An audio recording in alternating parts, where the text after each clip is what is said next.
All right, here we go. I want to talk about release.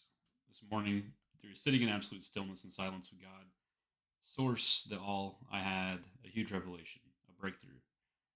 The revelation ties to the main hermetic principles of as above, so below, and poles, polar opposites, and things really being the same thing and expressed in different degrees as observed by the observer, respectively. Also combined with the ever-present construct that everything scales, micro and macro, inner and outer, bigger and smaller. There are several layers to things and aspects to each of those things, which I wasn't thinking of in the right context. So let's just take release as an example because that's what allowed my personal revelation. It could be something else for you. You have to release, past trauma, past anger, expectation that you're going to get something when you think you're going to get it or when you think you need it, etc. As if you're in control. Even at the slightest nuance, that's still a vibration. And when you have that control, or if there's something you're not releasing, even at the slightest hint, then you're getting in your own way. So just release it.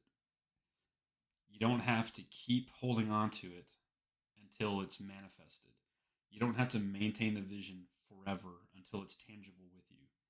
You align your desire, your intention, you respond in aligned action, and then you release it. You simply stop thinking about it. You release it from every aspect, even the constant need to think about it again or to reaffirm it again or to try to manifest it again. It's like opening up a document, right? You're trying to finish a video, you're trying to write something, but you keep opening it up and editing it. If you keep editing it and you don't save it, then it's not finished. It can't be committed down. It can't proceed and do the thing that you want it to do. Like you're literally letting it go, but then grabbing it, modifying it a little bit, then letting it go, and then taking it back because there's something about it that you don't trust, or there's something about it that you're just not letting go of, or there's something that's not allowing you to release. And instead of getting frustrated, what worked for me was sitting in the stillness, which is connecting with God, which is meditation, whatever form or method that you want to do. Just do that. Just be quiet in the stillness and get the answer that you need. And for me, what happened was a very, very slow buildup of frustration or being weighed down that wasn't apparent. It wasn't obvious. There wasn't a specific thing that was bothering me. What I realized is I had so much inspiration, so much creativity happening at once that I was manifesting and thinking through what I'm going to do and planning and all these things, and they were all piling up. And so I was kind of just burying myself like Atlas with stuff.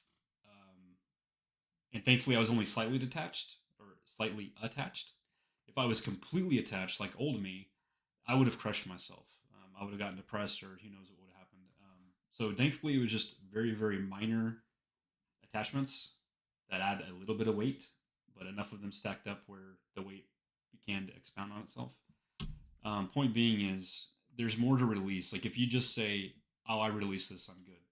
If you're still thinking about it, if you're still editing it, if you're still going back to it constantly, obsessively, then you haven't really truly let it go. And trust and stop thinking. I mean, the biggest thing about this is to stop thinking. And another mistake that I personally would make in frustration, which is not right, obviously, is I would say, well, I don't care anymore then. If it's not going to happen the way that I expect it to, even though I didn't realize I was expecting it to go a certain way, I was. That's the honesty part. That's the unconscious, as below, so above. As you integrate your consciousness better, then things become more apparent. And typically, if you're a little bit confused, you're feeling like you're in the muck again, that's my key. That's my sign to just slow down and stop thinking and reconnect in the stillness and release and let go and feel that connection again. Feel being light again. And the joy, right? We want to be ultra conscious, unified consciousness in the moment, living the life, existing, just being. And sometimes we just get sidetracked by that. In another part of this, which I thought I understood but didn't as well as I thought I did, is that in the polarity, so poles being the same thing, but seen through observers through different experiences as two different things. One of those is spirit and matter. So Spiritual thinking is up here, 5D, 7D consciousness thinking. Material thinking is low, 3D, And so I was doing this judgment on spirit is always greater than matter because matter is at our feet. And that's not true, especially not in the context of what I'm talking about here with releasing and trying to move on with your life and create and be in creator mode and not bogged down by the old um, limited consciousness that used to exist in the matrix, that some people call it. Spirit and matter in this context are the same because what you need to do is remember that your root chakra, the bottom, is your I am statement. So when you have an old I am, like living in the old world, three dimensional jealousy, anger, competition, etc., you want to enlighten yourself. So you take those and you bring them up the spine, up the Jacob's ladder to stairway to heaven, and you transmute them. You turn them into 5D, 7D consciousness up here. Well, this is your new I am, except you haven't committed it down yet. And so I was confusing that it's still important that you take this and you bring it back down, as above, so below. And it's constant, it keeps happening. So when you take something up that you are rejecting and that you want to release, you transmute it into what you value, what mirrors you, what resonates with you. That's your new I am. That's the new reality that you want to create. Those are the things that you're going to change. You're going to start actually doing them. You're not going to wait for somebody or have an excuse anymore. You're just going to do the thing. Well, that's your new you. That's the new reality that you want to see. But you're not done. It's still up here. Commit it down to your I am. Bring it back down through the process. Down and up, down and up. The Santa Claustrum, the pineal gland, the miracle of the whole thing, the Christ oil.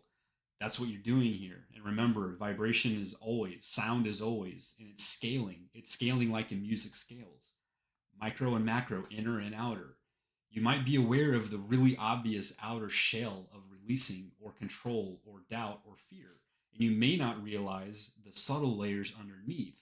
The epiphany for me is that getting so still and so quiet that the single thread left holding you, that you're holding on to, being aware of that, like a strand of hair, realizing that it's vibrating just enough off that when you let it go, whoosh, now things can work. The universe can work. Gaia, Christ, all, whatever word works for you.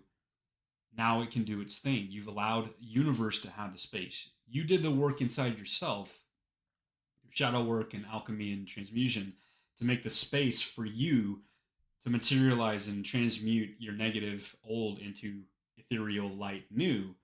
Now you're committing it down and trusting, and you're letting it go. And that's where I was stuck. You might be stuck on a different aspect of it, or if this resonates with you, then I hope it helps. Um, but for me, it was a couple things, right? I thought I was releasing, and I wasn't. I thought I completely trusted it. I didn't. I described the ways that I kept coming back to it. And then I had a weird judgmental relationship understanding with spirit and matter in this specific context where it does not apply. They are the same, they are equal. It is you, they all make up your story. And then once you commit your I am, then you look and you keep meditating, you keep going through all your chakras, you do your practice, you do your healing, you do your stuff, you keep doing all the things that you're doing. And then you become aware of the next thing, the next opportunity, the next joy that you get to find. Whereas in the past you would have ran from it as a fear. Now, like for me personally, I look forward to them. I love when something doesn't feel right because that's a gift and it's an opportunity to take advantage of it and learn and grow and heal. And not only heal yourself, like for me, I understand the shamanistic aspect of it. I understand the quantum aspect of it. I understand the Christ Krishna consciousness of it, of third eye, ultra unified consciousness. I understand the quantum aspect of it, and I understand the philosophical and philosophy aspect of it. Just as Jungian would call individuation. So I go through all these experiences and I tear them down and I look at them and I reconstruct them because I can understand it from all the different aspects. And I understand that macroly and microly, all these things are very synonymous and share a lot of commonalities. And if I can be a translator or a codex, then I'm going to do that. And a lot of the messages that I channel are to take these ethereal, complicated, non-linear ideas and things and then turn it into a linear language, English, as simply as it can be done. And now that all that is done and I understand it and I trust myself again and know who I am again and reconfirm my I am, now I can exist. What some people would say, just exist or just be a human being. That's really what it's about. Um, be present, ultra conscious, in the moment, trust it, respond in aligned action, stop reacting to stuff, don't let people suck your energy. Your energy is sacred. Um, and that's it.